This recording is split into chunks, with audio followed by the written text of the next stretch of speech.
আসসালামু আলাইকুম। সূরা তাওবার ৮১ নম্বর আয়াতের অনুবাদ।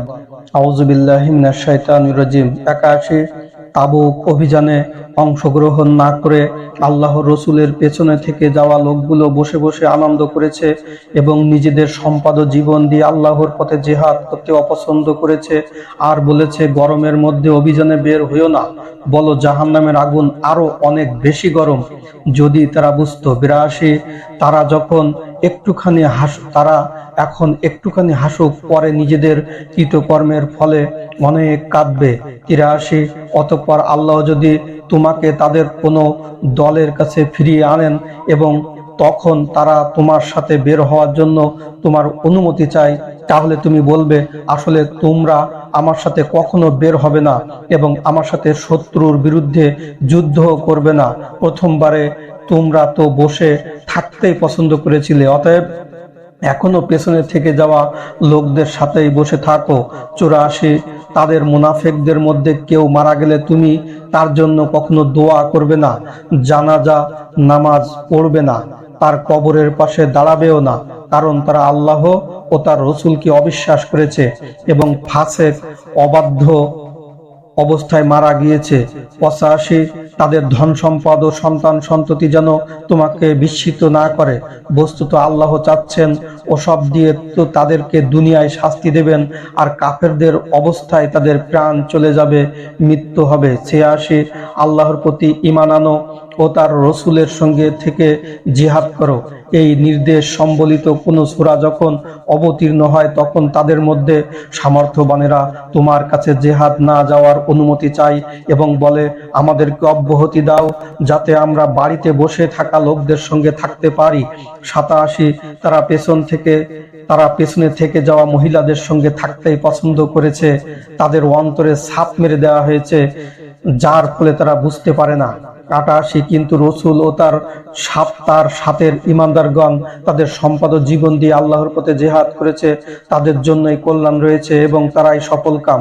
৮৯ আল্লাহ তাদের জন্য জান্নাত তৈরি করে রেখেছেন যার তলদেশ দিয়ে নদী প্রবাহিত, তারা সেখানে অনন্তকাল বাস করবে, এটাই তো মহা সফলতা।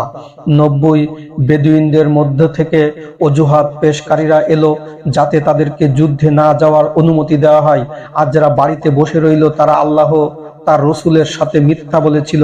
তাদের মধ্যে যারা কুফরি করেছে শিগগিরই তাদের উপর কষ্টদায়ক শাস্তি নেমে আসবে।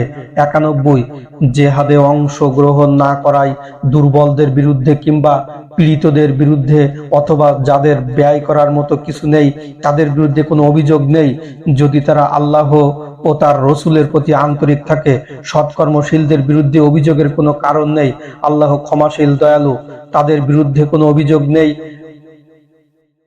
৯২ তাদের বিরুদ্ধে কোনো অভিযোগ নেই যারা তোমার কাছে বাহনের জন্য এলে তুমি বলেছিলে, আল্লাহ আমার কাছে তো তোমাদেরকে দেওয়ার মতো কোনো বাহন নেই, তখন তারা ব্যয় করার মতো কিছু না পাওয়ার কষ্টে অশ্রুপূর্ণ নয়নে ফিরে গিয়েছিল। ৯৩ আসলে অভিযোগ তাদের বিরুদ্ধে যারা ধনী হওয়া সত্ত্বেও তোমার কাছে জিহাদ না যাওয়ার অনুমতি চায়, তারা পেছনে থেকে যাওয়া মহিলাদের সাথে বাড়িতে থাকতে পছন্দ করেছে, আল্লাহ তাদের অন্তরে ছাপ মেরে দিয়েছেন তাই তারা জানতে পারছে না। ৯৪ তোমরা তাদের কাছে ফিরে এলে তারা মুনাফিকরা তোমাদের কাছে নানা অজুহাত পেশ করবে, তুমি বলবে, তোমরা কোন অজুহাত পেশ করো না, আমরা তোমাদের কথা বিশ্বাস করব না। আল্লাহ ইতিমধ্যেই আমাদেরকে তোমাদের সম্পর্কে জানিয়ে দিয়েছেন, আল্লাহ তার রসুলই তোমাদের কর্মকাণ্ড দেখবেন, অবশেষে তোমাদেরকে গোপন ও প্রকাশ্য সবকিছু সম্পর্কে অবগত সত্তার আল্লাহর কাছে ফিরিয়ে নেওয়া হবে, তখন তোমরা যা কিছু করতে তিনি তোমাদেরকে তা অবহিত করাবেন। ৯৫ তোমরা তাদের কাছে ফিরে এলে তারা তোমাদের কাছে আল্লাহর নামে শপথ করবে যাতে তোমরা তাদের বিষয়টি উপেক্ষার দৃষ্টিতে দেখো। ঠিক আছে, তোমরা তাদেরকে উপেক্ষাই করো, কারণ তারা অপবিত্র আর তাদের উপার্জনের ফলস্বরূপ জাহান্নামী তাদের আবাসস্থল হবে। ৯৬ তারা তোমাদের কাছে শপথ করবে যাতে তোমরা তাদের প্রতি সন্তুষ্ট হও, কিংবা তোমরা তাদের প্রতি সন্তুষ্ট হলেও আল্লাহ ওই অবাধ্য লোকদের প্রতি কিছুতেই সন্তুষ্ট হবেন না। ৯৭ বেদুইনরা কুফরি ও মুনাফিকিতে অধিক পারঙ্গম এবং আল্লাহ তার রসুলের উপর যা নাজিল করা হয়েছে তার সীমারেখা সম্বন্ধে তারা অধিকতর অজ্ঞ, আর আল্লাহ মহাজ্ঞানী পরম প্রাজ্ঞ। 98 কিছু কিছু বেদুইন আছে যারা আল্লাহর পথে নিজেদের ব্যয়কে জরিমানা মনে করে এবং তোমাদের বিপদাপদ আসুক এই প্রতীক্ষায় থাকে, তাদের উপরই দুর্বিপাক নেমে আসবে। আল্লাহ সবকিছু শোনেন, সবকিছু জানেন।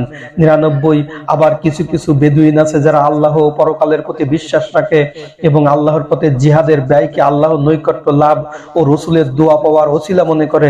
আসলেই তা তাদের জন্য আল্লাহর নৈকট্য লাভের একটি ওসিলা। আল্লাহ তাদেরকে নিজের অনুগ্রহের মাঝে প্রবেশ করাবেন। নিশ্চয় আল্লাহ ক্ষমাশীল, দয়াময়। 100 প্রথম দিকের মুহাজির ও আনসারদের প্রতি এবং তাদের যথার্থ অনুসারীদের প্রতি আল্লাহ সন্তুষ্ট এবং তারাও আল্লাহর প্রতি সন্তুষ্ট।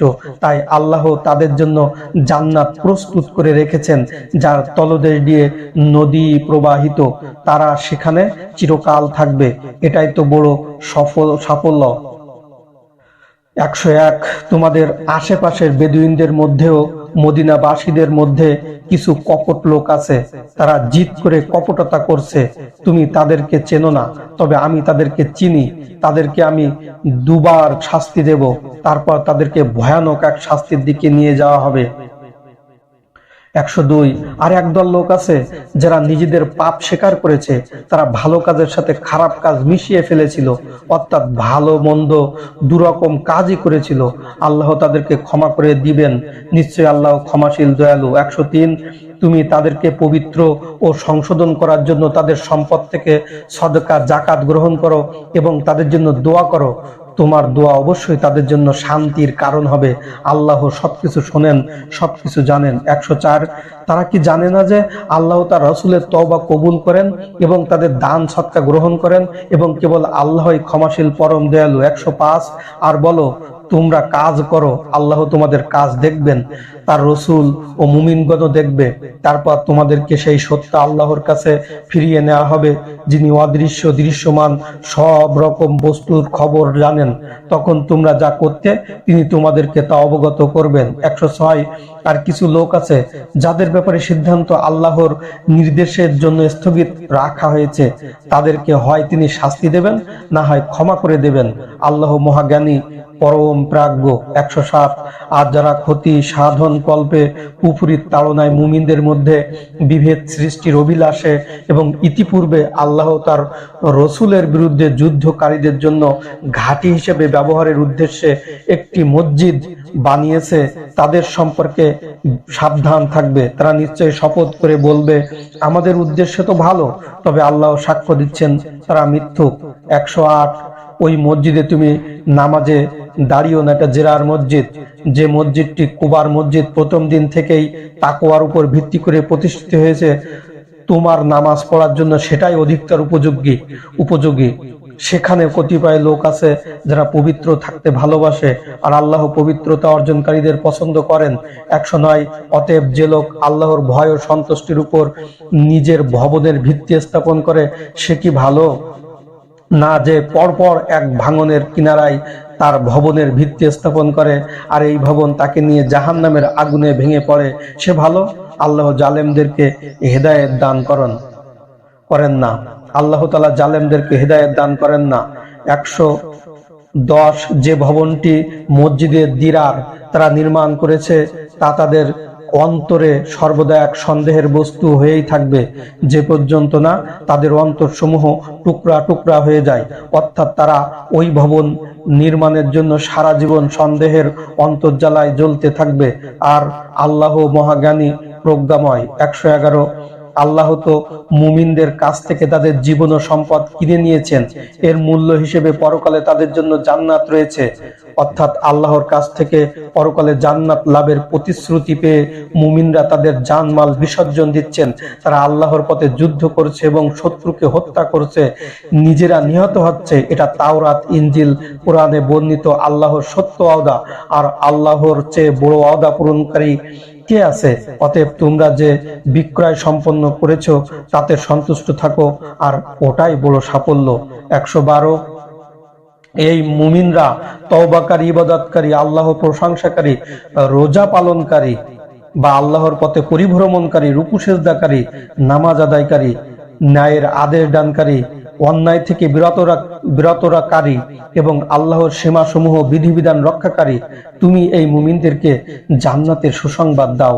113 আত্মীয় স্বজন হলেও জাহান্নামের অধিবাসী বলে নিশ্চিত হওয়ার পর মুশরিকদের জন্য ক্ষমা প্রার্থনা করা নবী ও ঈমানদারদের উচিত নয়। 114 ইব্রাহিমের বাবার জন্য তার ক্ষমা প্রার্থনা তো ছিল কেবল তার বাবার সাথে কৃত তার একটি প্রতিজ্ঞার কারণে, কিন্তু যখন তার কাছে পরিষ্কার হয়ে গেল যে সে বাবা আল্লাহর একজন শত্রু, তখন সে তার থেকে দায় মুক্ত হয়ে গেল, তার সাথে সম্পর্ক ছিন্ন করলো। ইব্রাহিম অবশ্যই বিনয়ী ও সুশীল। 115 কোন সম্প্রদায়কে পথ দেখানোর পর তারা কি পরিহার করবে তা স্পষ্ট বলে না দেওয়া পর্যন্ত আল্লাহ তাদেরকে বিপদগামী করেন না। আল্লাহ সবকিছু ভালোভাবে জানেন। 116 আসমান ও জমিনের রাজত্ব আল্লাহরই, তিনি বাঁচান, তিনি মারেন, আল্লাহ ছাড়া তোমাদের কোনো অভিভাবক কিংবা সাহায্যকারী নেই।